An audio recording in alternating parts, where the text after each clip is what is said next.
Great. Well, thanks so much, Robert, for that great introduction. And so my name is John Palomeni. I'm one of the co-organizers of this course. And so I want to give you a brief overview of the program. And so first, welcome. Welcome, everybody. Welcome to our in-person attendees. Thanks for coming out. Welcome also to our remote attendees across many different time zones over Zoom. I'm really glad to see all of you here. I also want to start off by thanking a few folks. Oops. Okay, perfect. First of all, thanks to Robert Savoy and Bruce Rosen for first approaching us about putting on this course. I want to give a huge thanks to Stacy Ledoux, who's been doing a lot of work behind the scenes, huge effort. So thanks to Stacy. Also want to thank Sebastian, SD, Kyle, and Sarah, some members of my group who've been helping out with the logistics, and my co-organizers, Anna, Renzo, and Tyler.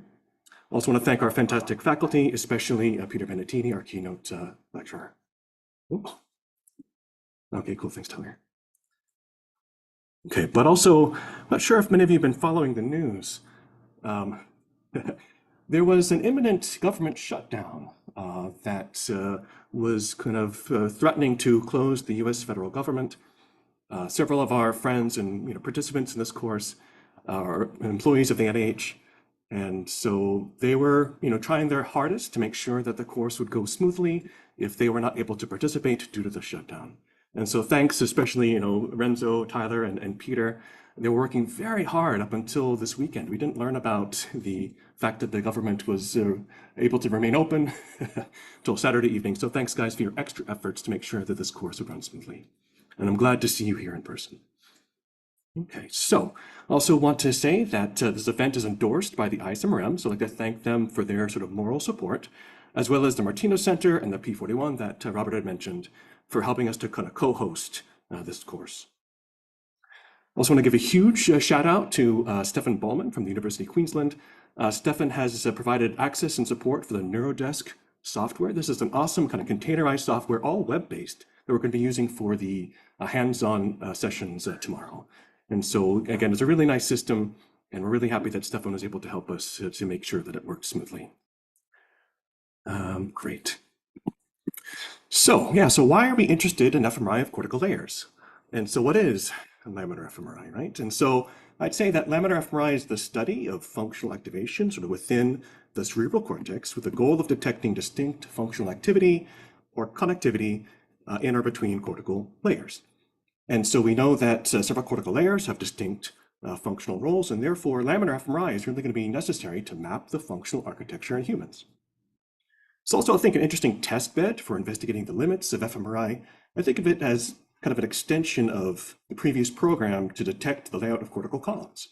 And this really appeals to engineers and physicists developing fMRI technologies.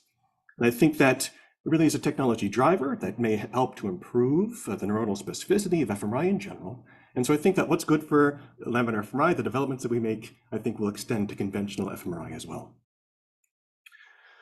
Now, I think many of you know that your known anatomical patterns of feed-forward, feedback, and kind of horizontal pathways that are segregated by cortical layer.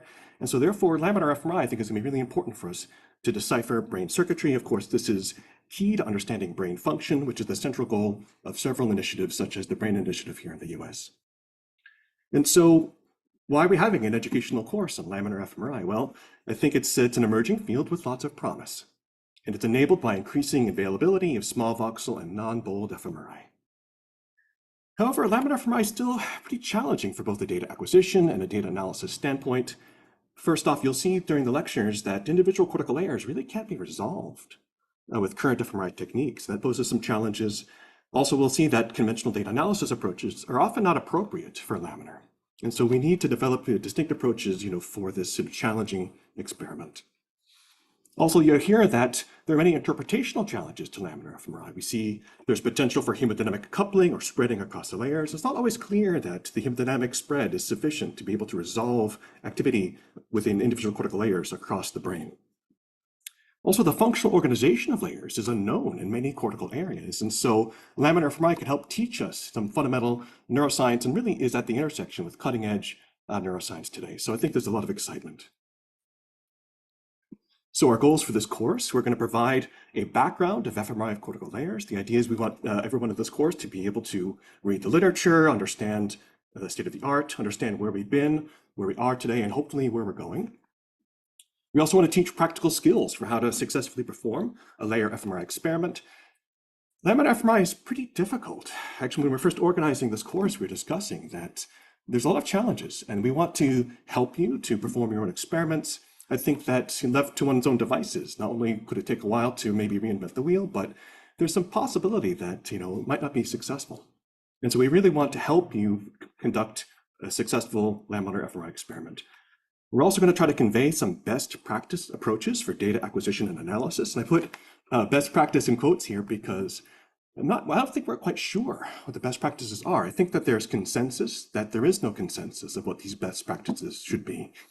And so, but I think that what we're going to try to do is teach you how we do these experiments, kind of give you some sense for how we conduct our experiments to enable you to perform kind of similar experiments in your own research. And throughout, we're going to also, in addition to this sort of introductory or kind of basic background, we're also going to present some advanced material, plus address some open questions, or at least let you know what the open questions are, to help further drive developments and guide future experiments. We want to show you how we're doing things today, but kind of enable you to be able to do better experiments in the future. And so now this is the first offering of this laminar fMRI course. We hope to offer this course periodically, perhaps on a yearly basis. And for this reason, we really welcome your feedback. So as Robert said, this course is based on a general template that the Martinos Center has used for a while, but this is our first laminar offering. And so we're going to provide a short survey at the end to collect your comments, to help us improve and make the course better and better in next years. So it's going to give a brief schedule summary. So day one today, we're going to discuss both the introduction to laminar fMRI, as well as basic data acquisition.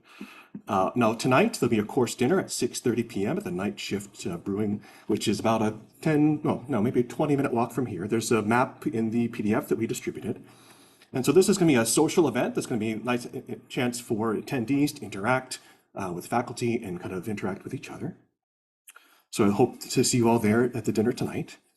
Now tomorrow and Tuesday, we're going to talk about data pre-processing and analysis. Oh, also tomorrow will be the hands-on session, so that'll be a highlight of the course, so looking forward to that tomorrow. On Wednesday, we're going to talk about interpretation and modeling, a little bit more advanced. And then on Thursday, about a 3/4 day, we're going to start with advanced applications and future directions, and that's when we'll have our keynote lecture from Peter Benettini. Now, as Robert mentioned, throughout, we've incorporated many breaks, both morning and afternoon breaks. These are opportunities for you to interact, ask more questions of the faculty. Also, every morning, we're going to have a review and Q&A to review the content from the previous day and answer any outstanding questions. And in the evenings, at the end of the course, we're going to have a period where you can meet the faculty. So you see here that there's many opportunities for you to interact with our faculty, and I hope that you take full advantage of this. Other logistics, again, this is a hybrid course, and so please hold your questions until the end of the lecture. Now, feel free to post in the Zoom chat or Slack during the lecture as questions come up. Please, of course, indicate the particular lecture or topic so that we can make sure the question goes to the right faculty member. And so our moderator, Tyler, with help from Farouk, will make sure that the question is routed to the most appropriate person. And I think this is no longer the case. We were going to switch between the room microphone for the in-person questions, but I think that the OWL is working pretty well, so this switch is no longer needed. But again, please hold your questions. We'll have some live Q&A at the end of each lecture, but please feel free to post questions in the Zoom or in the Slack as they pop into your head. So I want to point out again that this Zoom session is being recorded. Now, we don't have any final plans for these recordings, but we want to alert you to this. Also, we're going to edit out the Q&A sessions, so you don't feel shy about asking questions of the faculty between the sessions. Also, as I think Robert mentioned, we're going to share PDFs of the slides and other content through the Thinkific platform. Everyone should have received an email from Thinkific with the kind of login information. If anybody hasn't received that email, please come contact us. Now, note that some of these PDFs may be posted after the lecture, but they will be available for you to review afterwards and take some notes. Okay, so lots of material to come. And so we've really packed a lot of content into this 4-day course. And some of it, as I mentioned, is fairly advanced. And so we'll do our best to keep it as simple as possible and highlight the main takeaway points. But we've also, as I mentioned, incorporated several breaks into the schedule to give time for the content to sink in. And again, for you to give time for you to ask questions of our faculty. And so my advice is to try to relax and try not to stress out about absorbing all the content in this first pass. Again, we'll make the slides available for you to review afterwards. And as Robert said, I really recommend that you try to take full advantage of our wonderful faculty here and ask questions in the breaks, in an interstitial space, and really start up discussions with us and with each other about any of the material presented. And so with that, I'll just say that it's nice to see so many old friends and new friends, here in the audience and over Zoom. And, we're really looking forward to getting to know you guys better during this 4-day course and to make new friends along the way. So let's have fun.